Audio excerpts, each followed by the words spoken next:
이스라엘 백성들 가운데 삶 속에 아무 일도 일어나지 않았던 것 같았던 그들의 인생의 삶에 세례 요한과 그리고 예수님을 통해서 그들의 삶이 변화되기 시작합니다.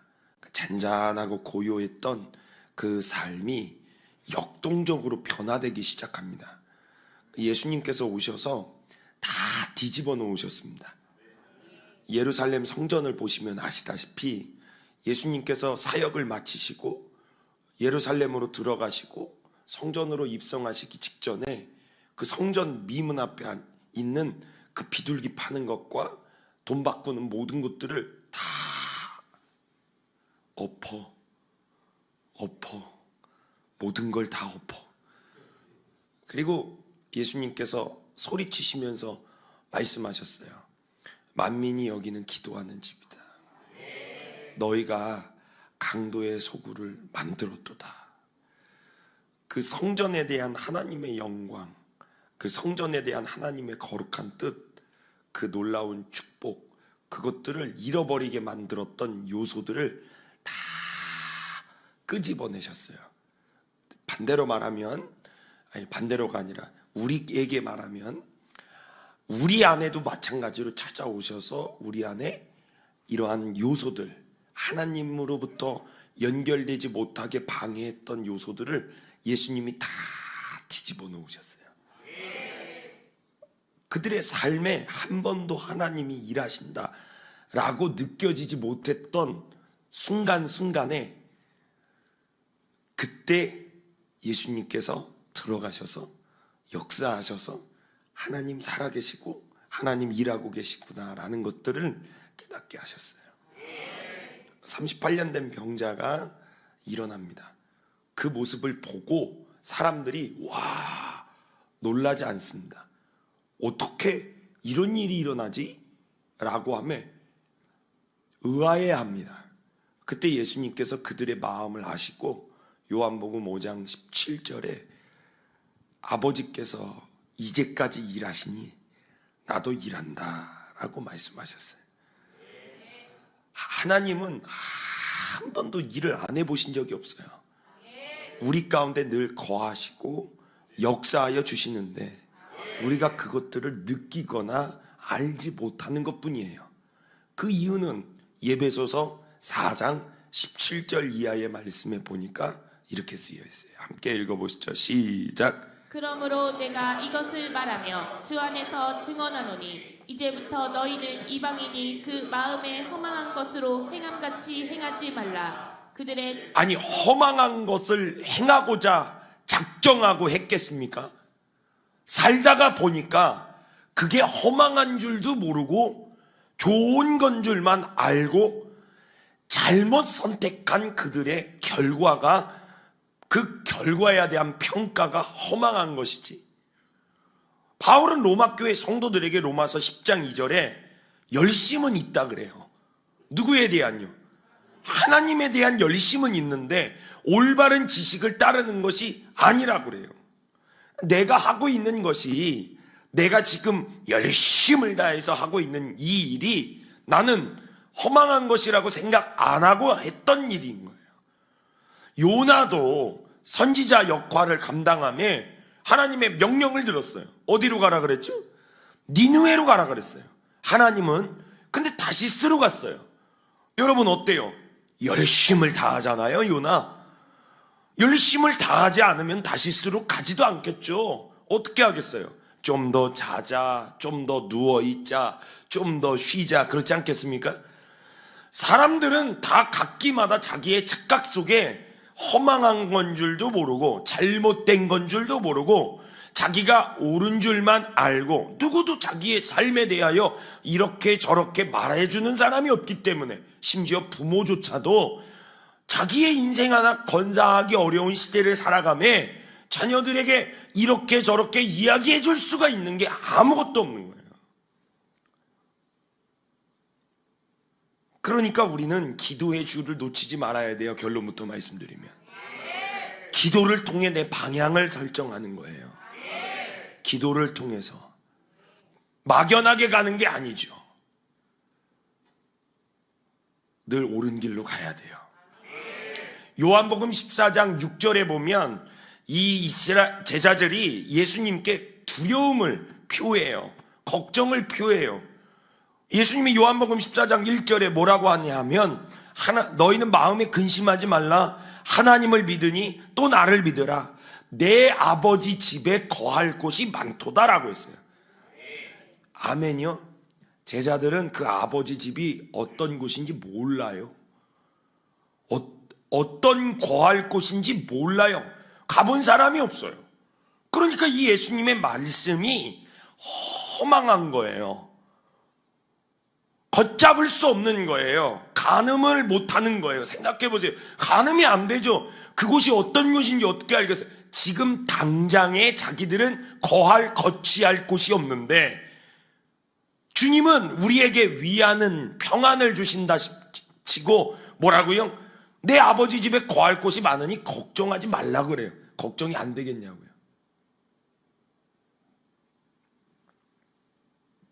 그래서 예수님이 요한복음 14장 6절에 예수께서 이르시되 내가 곧 길이요 진리요 생명이니 나로 말미암지 않고 아버지께로 올 자가 없느니라. 어떤 의미일까요? 어떤 곳에서든지 나를 따라오면, 예수를 따라가면 괜찮다라고 말씀하시는 거예요. 그런데 그게 가능해요? 사람이 적응하다 보면 새로운 삶에, 또 새로운 살 것 같은 삶에 적응하다가 보면 그 일에 바빠서, 일에 치여서 놓쳐요. 상황, 환경에 치여서 놓쳐요. 누구를요? 결국 주님을 놓쳐요. 그럼 이탈될 수밖에 없어요. 그 순간의 찰나에. 별거 아니거든요. 순간의 찰나에 예수님을 놓쳐요. 그러면 우리는 어이쿠 놓쳤네. 이미 상당히 멀어져 있다는 것을 깨닫게 돼요. 그땐 되돌이킬 수가 없어요. 박경화 집사님 물어볼게요. 우리의 인생을 다시 되감기가 돼요? 그래서 문제인 거예요. 인생에 흔적이 남아요. 잔상이 남아요. 그게 좋은 거면 너무 추억으로 우리는 간직하고 싶지만 그게 실수고 실패고 절망이고 좌절이면 지우고 싶어도 그게 지워져요. 그래서 내 모든 인생의 선택이 두려운 거예요. 실패를 많이 해본 사람은 앞으로의 모든 인생의 선택 가운데 늘 두려울 수밖에 없어요. 2번은, 3번은, 또 한 번의 실수는 하고 싶지 않으니까. 그러니까 어떤 말씀을 들어도 사람들이 위축될 수밖에 없는 거죠. 그 위축될 수밖에 없는 상황 속에 하나님의 말씀을 들어야 되는데 문제는 모든 게 다 닫혀져요.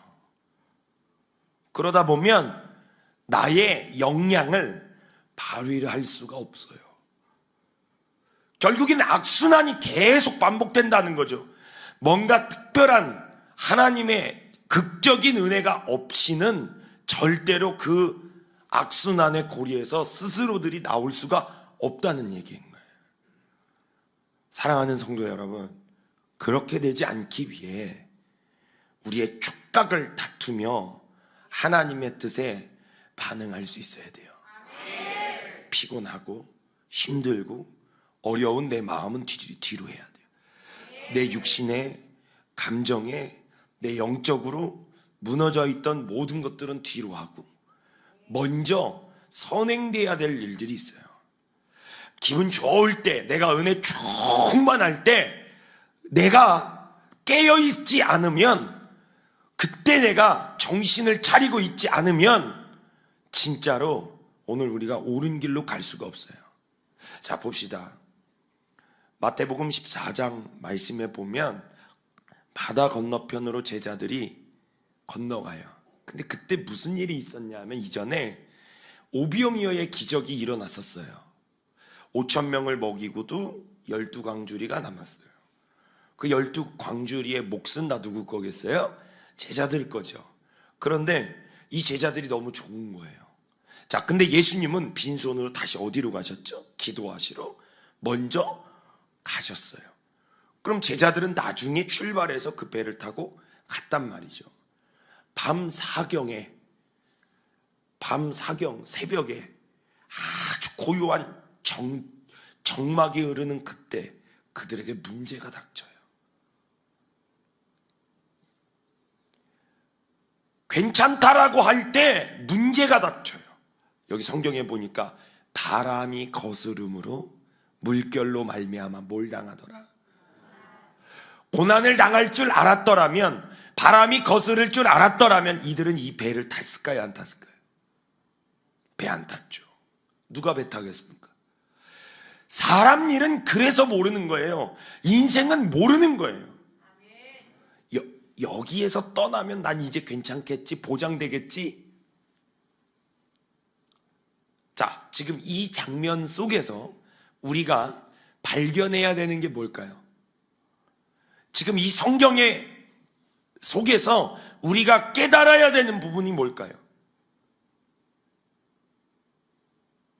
아이나, 뭘 깨달아야 될까?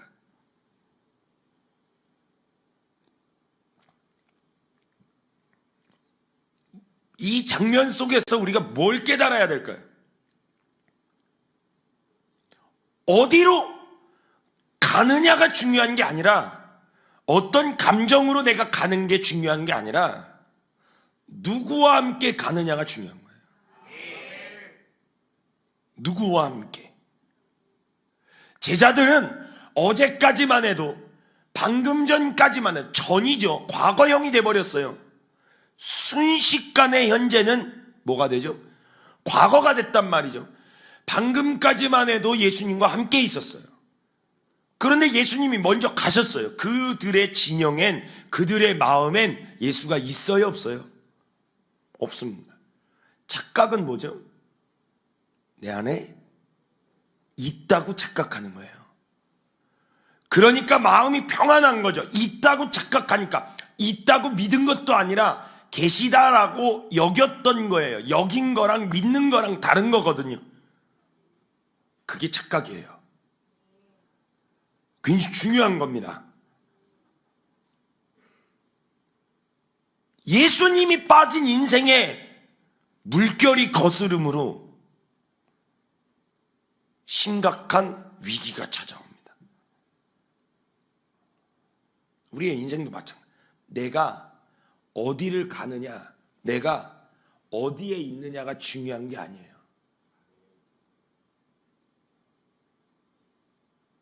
그 속에 예수님이 계시냐가 중요한 거예요. 내가 예수의 이름 부르면 거기에 이 비비면 나오는 진이처럼 예수님이 거기 나오시냐. 예수님을 내 안에 주전자라고 하는 곳에 내가 필요할 때만 넣어놨다가 쓰는 그런 분이 아닌 거예요. 우리 예수님은 요한복음 1장 12절에 영접이에요. 그분의 인격, 그분의 신성, 그분의 성품, 그 모든 것들을 내 안에 뭐라고요? 영접이에요. 내 안에 모시는 거예요. 여기 와 주시옵소서. 주체가 누가 되냐면 내가 아니에요. 선택의 모든 주체가 내가 아니라 누가 되시는 거죠? 예수님. 주님께 묻고 가야 돼요. 주님께 묻는 훈련을 해야 되는 거예요. 주님 이게 맞습니까? 당연하게 맞는 게 아니라 주님 이게 맞습니까? 주님 뜻대로 되기를 원합니다. 바울은 굉장히 이성적인 사람이에요. 자기 의지가 굉장히 강한 사람이에요. 공부를 잘하는 사람들 대부분 보면 결국 공부를 잘한다는 의미는 뭐겠습니까? 오랜 시간 그 학습의 자리에 앉아 있을 수 있는 뭐랄까 끈기가 있는 거 아니겠어요?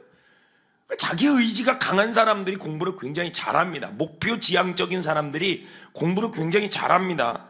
근데 그런 자가 예수를 영접했어요.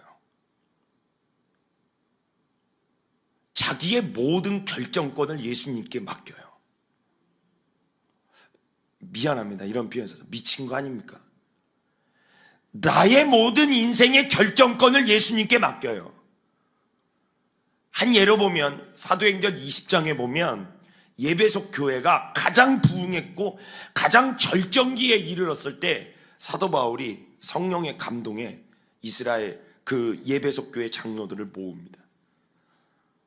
그리고 나 다시 예루살렘으로 가겠다고 합니다. 그 당시 예루살렘에서 바울을 어떻게 여겼냐 하면 이단으로 여겼습니다.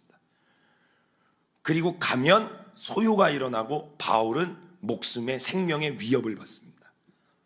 근데 본인이 거길 가겠다는 거예요. 미친 거 아닙니까? 근데 바울이 갈 때 이런 고백 하나를 남기고 갑니다. 분명히 예배소 교회 장로들이 막았습니다. 가지 말라고 했습니다. 무모하다고. 생명의 위협을 받으니까. 여기서 남은 여생 편하게 지내십시오라고 했습니다. 그래도 괜찮습니다. 그러나 바울은 간다고 합니다. 이유는 하나입니다. 자기 인생의 결정권자가 자기가 아닙니다. 여러분, 이게 신앙 수준의 차이입니다. 우린 이 정도의 경지에 이르도록 신앙생활을 해야 합니다. 이런 사람 제가 보기가 드뭅니다. 손해가 되는데, 손해가 막심한데도 불구하고 그 불 가운데로 가겠다. 이거 맨정신에 가능한 일입니까? 죽으러 가겠다고 하는 거잖아요. 그 비난당하는 한복판에, 욕먹는 한복판에 가겠다고 하는 거잖아. 저도요, 힘들어요. 저 욕하는 사람 만나는 거 힘들어요. 근데 그 한복판에 가겠다고 하면 그건 진짜 보통 결정은 아닌 거예요. 근데 가겠다고 하는 거예요. 뭐라고 성경에 써 있어요? 사도행전 20장 23절의 말씀 함께 읽어보시죠. 시작. 오직 성령이 각 성에서 내게 증언하여 결박과 환난이 나를 기다린다 하시나 내가 달려갈 길과 주 예수께 받은 사명 곧 하나님의 은혜의 복음을 증언하는 일을 마치려 하면은 나의 생명조차 조금도 귀한 것으로 여기지 아니하노라. 아멘. 너무 멋있지 않아요? 근데 이게 멋있다고 함부로 할 수 있는 고백은 아닌 것 같아요. 좋다고 해서 우리가 함부로 여겨서는 안 되는 고백인 것 같아요. 그런 결정은 참 힘들고 어려운 결정인 것 같아요. 자기 안에 예수님을 주인으로 모시지 않으면 절대로 할 수 없는 결정 중에 하나입니다. 좋다고 갈 수 있는 길도 아니고 행복한 길이라고 갈 수 있는 길도 아닙니다. 누군가가 알아봐주는 길도 아니고 누군가가 인정해주는 길도 아닙니다. 결국 누군가가 인정해주고 누군가가 알아봐주는 것은 그의 인생에 크게 상관이 없는 선택이었습니다. 오로지 한 분만을 위한 선택이었습니다. 자기의 그 가치 있는 소중한 자기의 생명과 인생의 삶을 주님을 위해서 바치며 가는 그 걸음. 요즘 이런 사람 보기가 드물어요. 다 자기 편한 대로, 자기가 원하는 대로, 자기가 뜻하는 대로, 자기의 만족을 위해서, 자기 인정받는 대로, 자기가 원하는 대로 가길 원하지, 이런 결정을 하는 사람들이 보기가 드물어요. 그러고는 자기는 주님 뜻대로 산다고 터무니없이 말하고 영향력을 행사하고 이게 주님의 뜻이라고 무작위식, 마구잡이식 이러한 신앙의 형태로 인하여 원래 순수하게 잘 믿고 있는 사람들이 그런 사람들의 모습을 보고 얼마나 큰 영향을 받는지 모르나 봅니다. 조심해야 합니다. 그래서 모든 순간순간의 결정과 선택은 나이가 어리다고 해서, 나이가 많다고 해서 내 모든 순간순간에 결정되는 모든 것에 대하여 정말 따져보고 기도해보고 또 기도해보고 기도해봐야 하는 겁니다. 순간에 자기의 그 격양되어 있는 감정에 의거하여 결정하거나 순간에 자기의 그러한 의를 위해서 결정하거나 그러한 결정으로 인하여 성경에 많은 인물들이 기록되어 있습니다. 잘못된 선택으로, 잘못된 결정으로, 잘못된 길에 들었으므로 완전히 시비가 교차된다는 것을 우리는 성경을 통해서 보았습니다. 소돔과 고모라에 들어갔던 롯도 분명히 아브라함을 늘 지켜보고 염원하고 기대하고 소망했을 겁니다. 아브라함을 통해 하나님 살아계시는구나 라는 것들을 롯이 깨달았을 겁니다. 봤으니까요. 그리고 직접 같이 함께 그 믿음의 여정을 같이 동행했기 때문에 잘 알 겁니다. 근데 어떻게 그런 선택을 하죠? 아직도 조금 제가 헷갈리고 의아해하는 부분이 바로 뭐냐 하면 이 아브라함과 롯과 그 진영이 갈등을 빚었다는 거예요. 이해가 되는 부분은 이 영역이 넓어지고 커지면 부딪힐 수밖에 없죠. 왜냐하면 이렇게 맞닿으니까 부딪힐 수밖에 없어요. 의견 충돌이 일어날 수밖에 없어요. 근데 왜 양보를 안 했지? 하나님은 롯을 부르신 게 아니라 먼저 아브라함을 부르셨기 때문에 우리의 상식상 아브라함만 따라가면 되는 거잖아요. 시키는 대로 하면 되는 거잖아요. 근데 어느 순간 가축과 은과 금이 풍부하다 보니까 부딪혔다 그래요. 상황이 완전히 바뀌어지는 전개가 돼요. 아브라함이 갑자기 하나님의 뜻에 의거하여 네가 좌하면 나는 우할 것이고 내가 우하면 너는 좌하리라 라고 해요. 갑자기였을까요? 그들이 살다가 보니까 부딪혔다는 얘기인데 부딪힐 이유가 있을까요? 다시 한번 생각해 보면 저는 롯에게 묻고 싶은 거예요. 롯, 이 자식아, 네가 여기까지 온 것도 아브라함의 은혜고 네가 여기까지 이 많은 것도 얻은 것도 아브라함의 그 믿음의 결정으로 인한 건데 왜 그걸 리스펙, 존중을 안 해주냐, 인정을 안 해주냐. 결국 인정이 안 되니까 부딪히는 거 아니겠어요? 그 인정 안 되는 기본적인 습관이 준상아, 나도 저 정도는 할 수 있겠다. 이거에서부터 시작되거든요. 나도 이 정도는 할 수 있겠다. 왜 나는 같이 살다가 보면 특별한 인지가 없으면, 지식의 인지가 없으면 착각하게 돼요. 나도 저 정도는 할 수 있겠다. 나도 저 정도는 갈 수 있겠다. 나도. 뭐 별거 없는데. 내가 아브라함을 가까이 보니까 뭐 특별할 게 없는데. 괜히 쫄았네. 이런 거 있잖아. 이런 허세라고 하나, 이런 걸? 이런 거 부리는 거죠. 그러니까 아브라함이 더 큰 문제가 되지 않기 위해 내가 우하면 넌 좌하고, 그러니까 롯이 기회를 얻으니까 살판 나가지고 말이야, 이게 막 확 올라와서 그 뭔가 있죠, 막 어깨에 뽕이 뭐 이만큼 올라가가지고 막 내 세상이다 이제. 여러분 물어볼게요. 그게 롯 세상이 될 수 있어요? 아브라함과 롯이 정말 크게 다른 게 있어요. 아브라함은 모든 세상이 하나님이 지으신 세상이라고 믿는, 인지하는 자와, 롯은 이 세상이 다 나를 위해 중심으로 돌아간다는 생각을 가진 자. 그런 자들이 모이는 곳이 소돔과 고모라였어요. 그 덫에 걸린 거지.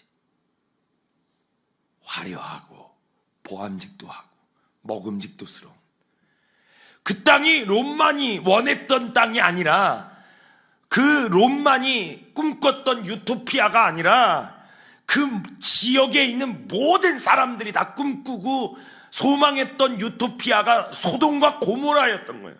우리의 인식에는 불로 심판한 곳이라고 생각했지만 그 당시 그 사람은 불로 심판하기 이전의 사람들은 그곳이 유토피아였어요. 아메리칸 드림, 자기의 꿈을 펼칠 수 있는 곳이라고 생각했다니까요. 그곳이 심판의 자리인 줄 누가 알겠습니까? 그 자리인 줄 알았으면 룻이 그런 결정을 할 수 있겠습니까? 아브라함 말리지 않아요. 아브라함은 말리지 않아요. 왜냐하면 따라해 보시죠. 날 부르신 이가 나만 불렀기 때문에.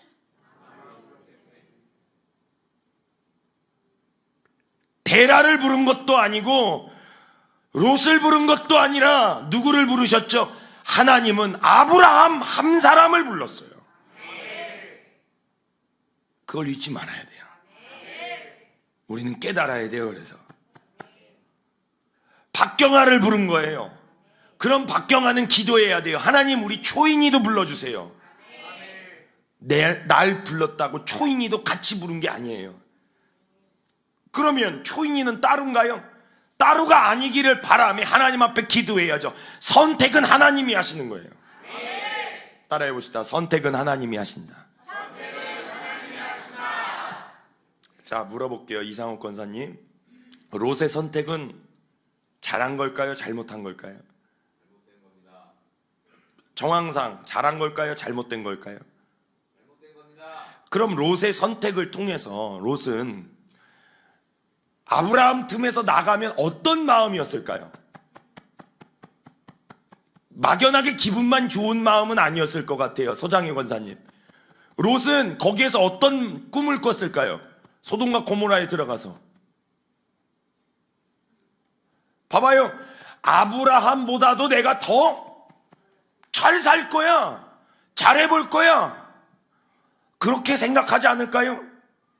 굳이 그렇게까지 뜯어졌는데, 찢어졌는데 내가 아브라함보다도 잘 살아야지, 내가 너보단 잘 될 거야, 너보단 내가 아주 확실하게 잘 될 거야. 아브라함은 거기에 요동하지 않아요. 아브라함은 그냥 그저 묵묵히 자기 갈 길 걸어간다고요. 열등감을 가진 자가 결국엔 낭패를 당해요. 그래서 우리의 인생에 열등감을 가지면 안 되는 거예요. 열등의식을 가지면 안 되는 거예요. 그 열등의식이 비교의식인 거예요. 비교의식은 비참해지는 거예요.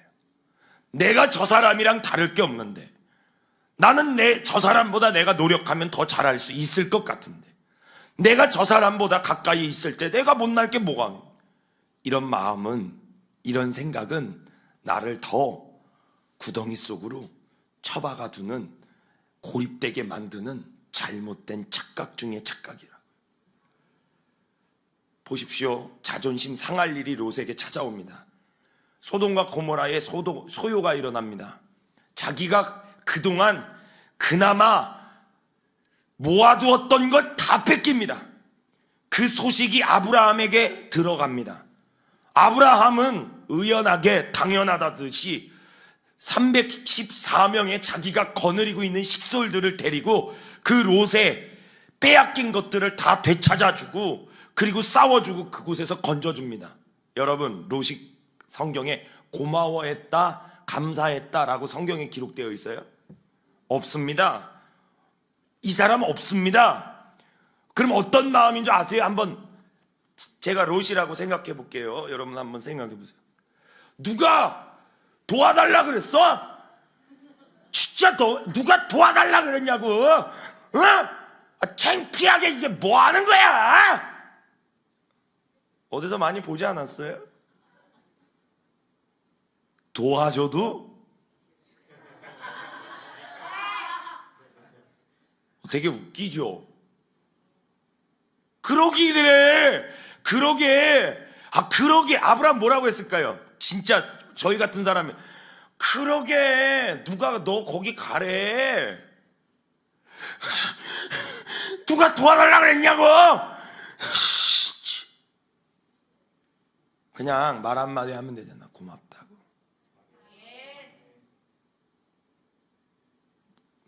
미스테이크였다고.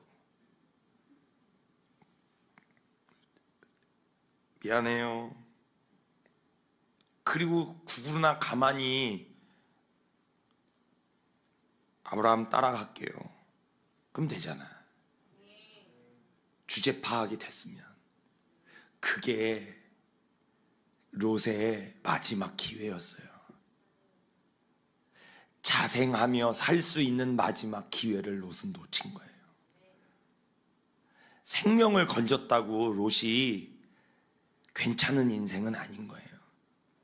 하나님이 주신 그 모든 걸 다 결국엔 롯은 잃어버리잖아요. 최악의 순간에 우리는 반드시 선택해야 합니다. 마태복음 6장에 보면 먼저 그의 나라와 그의 의를 구하라. 그리하면 이 모든 것을 너희에게 더하시리라. 함께 읽어보시죠. 시작. 그런즉 너희는 먼저 그의 나라와 그의 의를 구하라. 그리하면 이 모든 것을 너희에게 더하시리라. 한 번 더 읽어봐요. 시작. 그런즉 너희는 먼저 그의 나라와 그의 의를 구하라. 그리하면 이 모든 것을 너희에게 더하시리라. 이렇게 말씀대로 사는 사람들이 하나님께 붙들리고, 이렇게 말씀으로 사는 사람들이 하나님을 선택하여 생명을 건사받습니다. 오늘 본문에 나오는 스데반 집사 7명의 집사를 다시 뽑았습니다. 그리고 그 집사들은 성령과 지혜가 충만하고 뿐만 아니라 사람들에게 사랑받고 인정받을 만한 사람들이었습니다. 이기적인 사람들이 아닙니다. 언제든지 남을 위해 희생하고 헌신할 수 있는 사람들입니다. 다시 말할게요. 나를 위해 희생하는 사람들이 아니라 남을 위해 희생하는 사람들을 뜻하는 겁니다. 나를 위해 희생하는 사람이 아니라 남을 위해 희생하는 사람들인 거예요. 아시겠어요? 그런데 이 사람들이 히브리파 유대인들이 아니라 헬라파 유대인들이었습니다. 왜 하나님은 헬라파 유대인들을 뽑으셨을까요? 땅끝까지 이르러 내 증인 되게 하시기 위해서입니다. 있는 사람들 유지시키는 게 아닙니다. 어제 저희 교회에서 서울은혜교회 기획위원회 정책 세미나를 저희 교회에서 했습니다.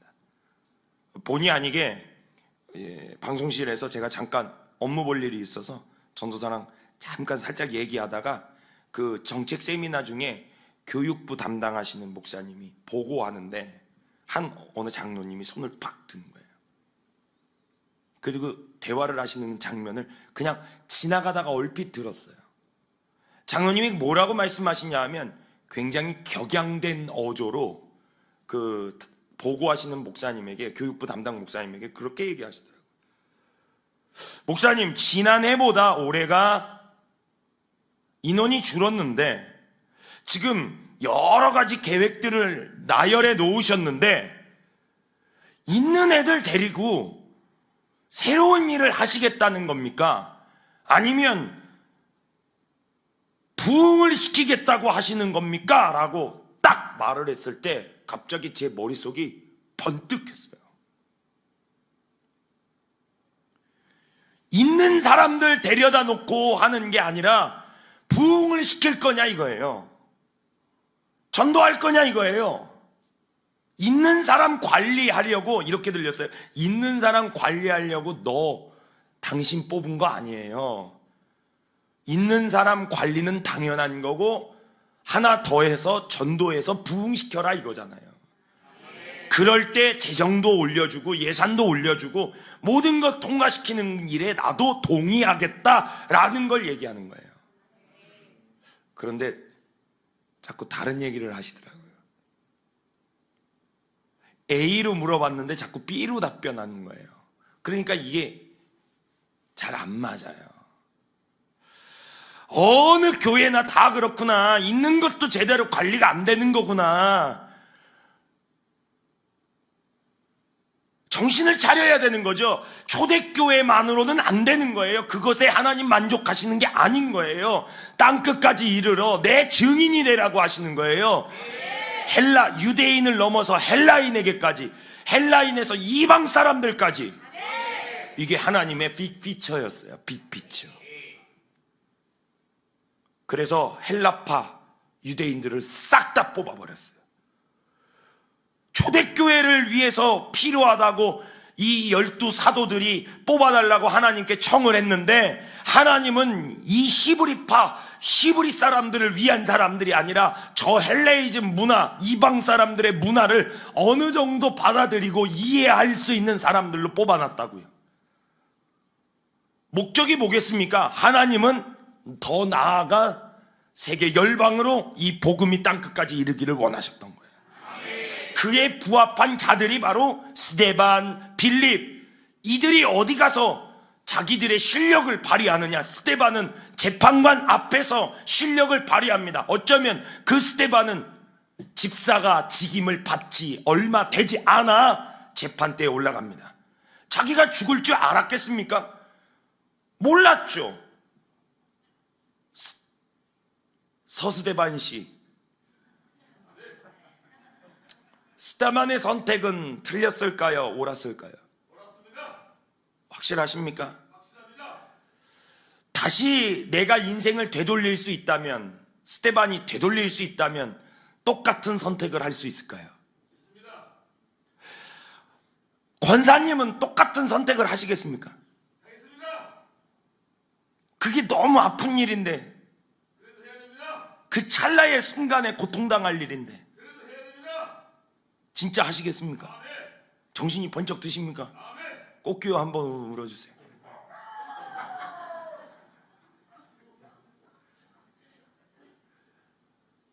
후회가 없어요. 서동선 집사님, 내가 다시 교회를 선택할 수 있다면 교회를 선택하겠습니다. 그 목소리가 저쪽이랑 똑같은데 싱크로율 100%인데 내가 다시 교회를 선택할 수 있다면 다시 여기 오시겠어요? 아멘. 내가 다시 담임 목사를 선택할 수 있다면 여기 오시겠어요? 아멘. 외람된 말이지만 전 아닙니다.